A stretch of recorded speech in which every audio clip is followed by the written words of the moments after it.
Good evening. आज की topic बाबू ना पॉलिनोमियल की क्लास चलेगी, है ना। पॉलिनोमियल होता क्या है उसके बारे में ज़रा से हम बात करते हैं कि पॉलिनोमियल होता क्या है। पॉलिनोमियल पॉलिनोमियल का मतलब है बहुत सारे पदों को एक साथ जुड़ा हुआ। जैसे एक छोटा सा एग्जांपल मान के चलता हूँ कि पी एक्स एक कोई टर्म है, फंक्शन है, तो ए एक्स के पावर एन माइनस वन, है ना। ये एक्स के power N, sorry, A X के पावर एन ले लेता हूँ, प्लस बी एक्स के power N minus one, plus C X के power N minus two, D X के पावर, ऐसे ऐसे डॉट डॉट डॉट फाइनाइट जितना टर्म ले सकते हैं वो सब ले सकते हैं। अगर हमने इसको एन बराबर वन पे रखता हूँ तो ये P X equal to A X के power one plus B X के पावर ज़ीरो, बाकी तो देख ही रहे हैं आप। तो पी एक्स की वैल्यू आ जाएगी बाबू ए एक्स प्लस बी, क्योंकि किसी एक्स के पावर ज़ीरो के मान कितने होते हैं, ये वन है। ये तो आपने एक्स के पावर ज़ीरो की वैल्यू क्या होती है, ये वन होती है, मुझे पता है। तो इसलिए एक्स के पावर ज़ीरो का मान वन, ये आप जानते हैं। अगर हमें पी एक्स की value L P X N बराबर अगर दो रख लेते हैं तो देखते हैं कैसा इक्वेशन मिलता है। A X square plus B X plus C के फॉर्म में हमें मिलेगा। ये पॉलिनोमियल है, एक तरीके से आपको डिग्री पहचानने का तरीका है। मान लीजिए इस टर्म को आप कह सकते हैं कि ये एक डिग्री का है, ठीक है, क्योंकि एक्स के पावर एन की वैल्यू को देखी जाती है तो एक्स के पावर वन है, यहाँ एक्स के पावर दो है, तो इसकी डिग्री कितनी होगी, अगर डिग्री इसकी बताएंगे तो दो हो जाएगी। इसी तरह एक क्वेश्चन लेते हैं, कभी कभी बच्चे दिखाते हैं कि eight X square minus five X plus nine, अगर किसी ने डिग्री आपसे पूछ ली तो आप कितना बताएंगे, दो बताएंगे। किसी ने एट रैंडम करके two Y cube plus three by two Y square plus five Y plus nine ये दिया है, तो अगर इसकी डिग्री पूछ रहा है वाई के टर्म में तो ये 3 डिग्री का होगा, ठीक है। अच्छा, 3 डिग्री का होगा। इसके बाद एक चीज़ दिखाना चाहता हूँ कि अगर ये कभी कभी लीनियर फ्लो, अगर लीनियर पॉलिनोमियल का एक टर्म आता है, लीनियर पॉलिनोमियल का टर्म आता है, वो पी एक्स बराबर ए एक्स प्लस बी के फॉर्म में होता है, ठीक है, जहाँ A equal to not zero, ठीक है बाबू।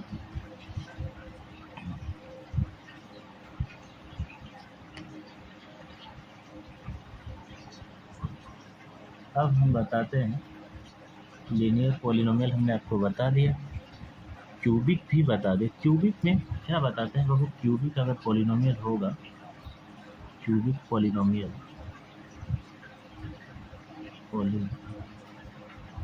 होगा तो वो किस टर्म का टर्म होगा, वो हमने अभी पीछे भी बता चुका हूँ। A X cube plus B X X square plus C X plus D के फॉर्म में होगा। अगर जहाँ भी ऐसे अगर ऐसे टर्म दिख रहे हैं तो मान लेना कि ये क्यूबिक पॉलिनोमियल है। अगर ऐसा कोई एग्जांपल दिखता है A X cube plus B X square के फॉर्म में, जैसे अगर हमने एग्जांपल में आपको बता रखा हूँ कि एग्जांपल बताऊँ, देखना बाबू, two X cube minus three X square plus eight X plus one, ये एक टर्म हो गया। इसको भी लिख सकते हैं, ये क्यूबिक है क्योंकि यहाँ से पावर डिक्रीजिंग ऑर्डर में जा रहा है। एक अदर एग्जांपल में देखते हैं बाबू कि जैसे सबका माइंड ना यहाँ पर कन्फ्यूज़न होने लगता है। कहाँ कन्फ्यूज़न होता है, मेरी थोड़ी वायर्स कमी आएगी ना, two Y square plus Y minus eight, है ना,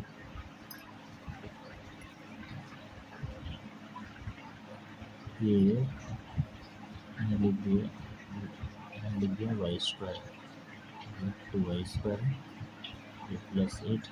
अगर इस फॉर्म में भी रहेगा तो मान लीजिए कि वो क्यूबिक पॉलिनोमियल है। एक और दिखा देता हूँ, जैसे z³ minus 6z² plus 88z minus 99। ठीक है, अगर ये भी रहा तो हम इसको क्यूबिक पॉलिनोमियल ही मानेंगे। ठीक है बाबू ना। अगर हम एक टर्म आता है बाई क्वाड्रेटिक क्या होता है इसको भी देख लेते हैं। एकदम सिंपल फंडा में समझते हैं। बाई क्वाड्रेटिक है ना पॉलिनोमियल। ठीक है बाबू ना, एकदम आराम से समझते हैं इसको। इसका मतलब बाई का मतलब होता है कि इसकी जो डिग्री होगी वो 4 टर्म की होगी, जिसकी डिग्री होगी वो 4 टर्म की होगी। जैसे हमने px इक्वल टू ax के power 4 plus bx³ plus cx² plus dx plus e के फॉर्म में होगा। जैसे मान लीजिए 99y के power 4 minus 3y³ plus 100y² plus 2000y plus 88। अगर इस फॉर्म में भी अगर कोई लिखा है तो वो मान लेंगे कि बाई क्वाड्रेटिक। अगर किसी ने 2y³ और 2y के power 4 plus 3y³ plus 5y² plus 3y plus 100 लिखा है वो भी बाई क्वाड्रेटिक होगा। ऐसा नहीं कि वो बाई क्वाड्रेटिक नहीं होगा। ठीक है। अच्छा, अगले टर्म को देखते हैं।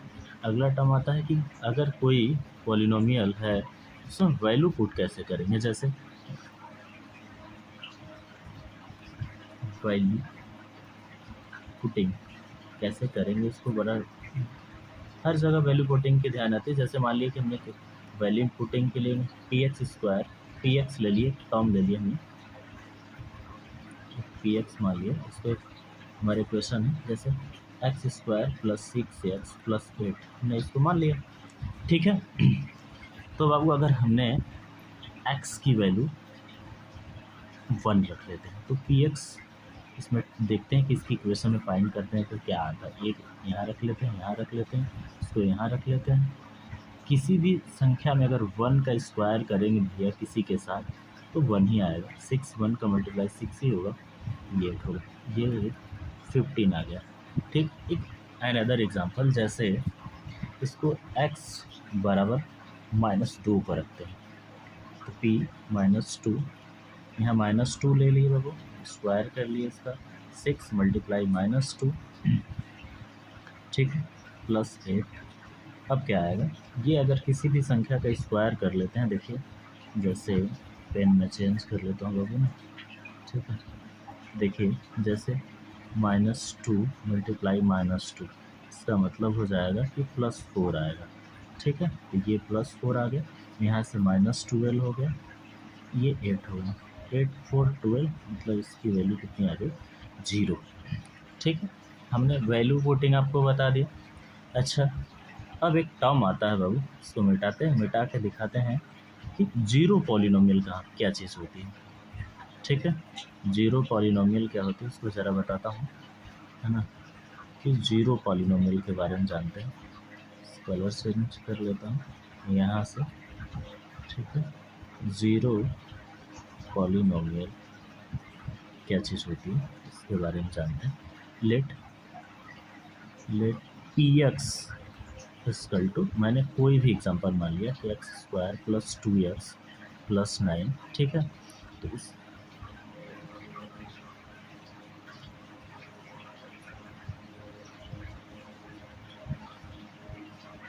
अगर ये बताता है कि कोई भी वैल्यू रखने पर ये अगर ज़ीरो हो जाए, मतलब एक छोटा सा दूसरा एग्जांपल लेते हैं, जैसे इसका घटना संभव हो, जैसे x square minus 2x minus 3, ठीक है। ये कह रहा है कि अगर बताता है कि पी एक्स की कोई भी वैल्यू रखो, ये ज़ीरो आ जाना चाहिए, ठीक है। तो हम कोशिश करते हैं कि अगर p बराबर 3 पे चेक कर लेते हैं, p बराबर यहाँ 3 रख के x की वैल्यू चेक करते हैं। यहाँ पे 3 का स्क्वायर माइनस 2 मल्टीप्लाई 3 माइनस 3, ये कितना आ जाएगा 9 माइनस 6 माइनस 3, ये ज़ीरो आ गया। ये ज़ीरो पॉलिनोमियल का बेस्ट एग्जांपल है। इसका मतलब कि कोई भी वैल्यू रखेंगे ज़ीरो पॉलिनोमियल में, वो ज़ीरो हो जाएगा, ठीक है। अगर ज़ीरो आता है तो वो होगा, ठीक है, नहीं तो ऐसा नहीं होगा। ये ज़ीरो पॉलिनोमियल एक मतलब पूछ रहा था तो हमने बता दिया। अगर p बराबर माइनस 1 पे भी चेक कर लो एक बार क्या आता है। माइनस 1 स्क्वायर कर लेंगे, यहाँ से 2 माइनस 1 माइनस 3, ये कितना आ जाएगा 1 प्लस 2 माइनस 3, इसका ये भी ज़ीरो, p माइनस 1 पे ये भी ज़ीरो दिखा रहा है, इसका मतलब ये भी ज़ीरो पॉलिनोमियल हो गया, ठीक है। अब हम एक दूसरे की तरफ चलते हैं कि अब एक टॉपिक आता है रिलेशन बिटवीन, अच्छा इसको मिटा लेते हैं, मिटा के दूसरे टॉपिक को देखते हैं। अगले स्लाइड से ज़्यादा बेटर है कि हम इसको मिटा ही लेते हैं, मिटा के, ठीक है बाबू। अब ले लेता हूँ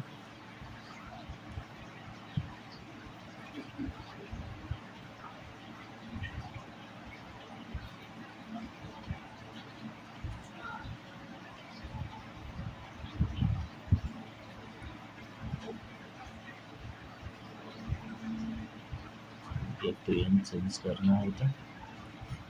relation between the 0 and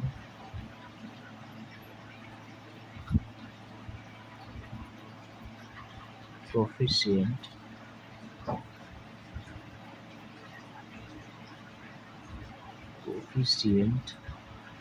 of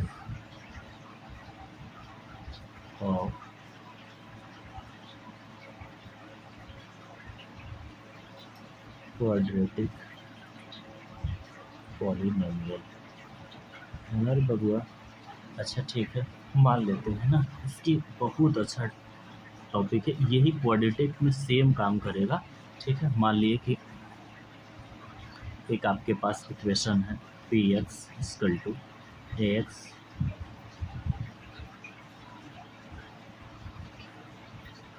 x square plus B X plus C वाला इक्वेशन है, जहाँ A equal to not zero, ठीक है। मान लेते हैं कि इसके, ठीक है, अच्छा ये इक्वेशन है, ठीक है। डायरेक्टली अगर आपको एक चीज़ मैं बता देता हूँ, डायरेक्टली पूरा इतना सॉल्यूशन से ज़्यादा बेटर है मेरी नज़र में कि आपको डायरेक्टली याद भी करना होगा और लगाना भी है, ठीक है। अगर मान लेते हैं कि अल्फ़ा बीटा इनके ज़ीरो क्वाड्रेटिक पॉलिनोमियल, मान लेते हैं, लगा बता समझा देता हूँ, लेट अल्फ़ा एंड बीटा, है ना, B are the zero polynomial,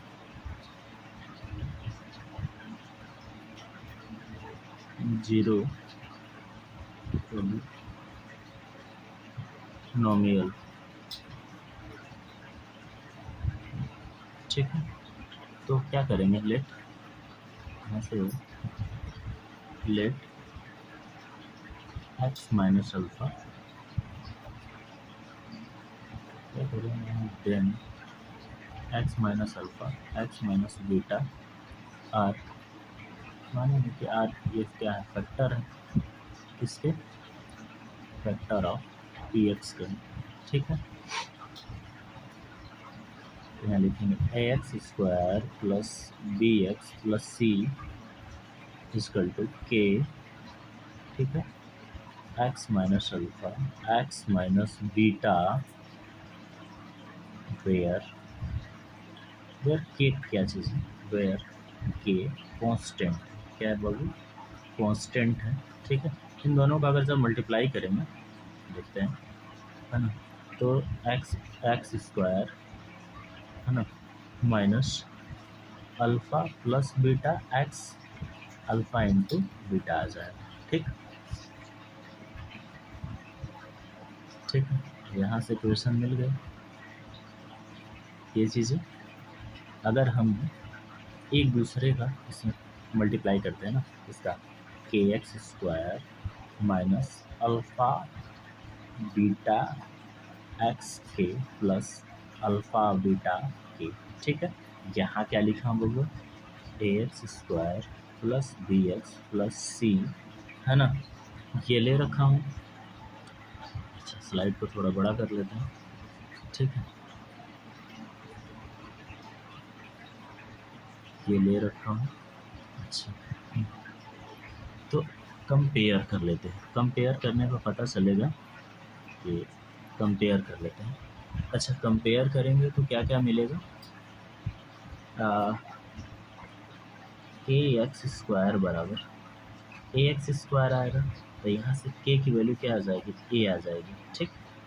अच्छा, अल्फ़ा प्लस बीटा, है ना, इक्वल टू क्या आ जाएगा यहाँ से, ये यहाँ ये पूरा ब्रैकेट माइनस में है तो ये केवल बी है, ठीक है। और के अल्फ़ा बीटा सी आ जाएगी, ठीक है। इतना आपको समझा दिया, एक एक लाइन आप समझते जाइए। अच्छा, इन दोनों को देखिए भाई ना, इन दोनों को देखिए। अच्छा, यहाँ भी तो के है ना, सॉरी, यहाँ भी तो के ये साथ में, ठीक है। अच्छा, ये देखना ज़रा, यहाँ से मिटा के आपको बताता हूँ ना।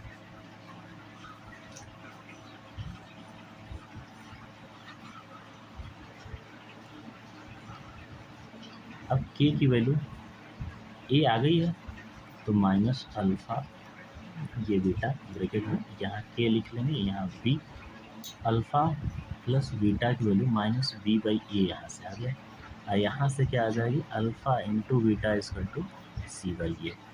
ये बबुआ ना अपने दिमाग की मेमोरी में से फिट कर ले, alpha beta equal to minus B by A, ये सी बाई ए, ये इसको CTM करना। ये अगर आएगा तो क्वाड्रेटिक में भी आपको बहुत हेल्पफुल होगा, ठीक है। अच्छा, लास्ट पेज है, इसको जाने से बेटर है कि मैं आपको यहीं पे मिटा के एक चीज़ और एक टॉपिक बता देता हूँ। अच्छा, यस, थ्योरी की क्लास आपको बहुत हेल्पफुल होगी हर जगह। इसको क्या बोलेंगे, इसको बोलेंगे sum of zeros, sum of zero, यहाँ लिखेंगे माइनस कोफिशिएंट ऑफ एक्स, यहाँ लिखेंगे कोफिशिएंट ऑफ एक्स स्क्वायर। ये सम की वैल्यू होगी, जिसको हम कहते हैं कि minus alpha beta equal to minus B by, product of zeros की, यहाँ से कांस्टेंट ऑफ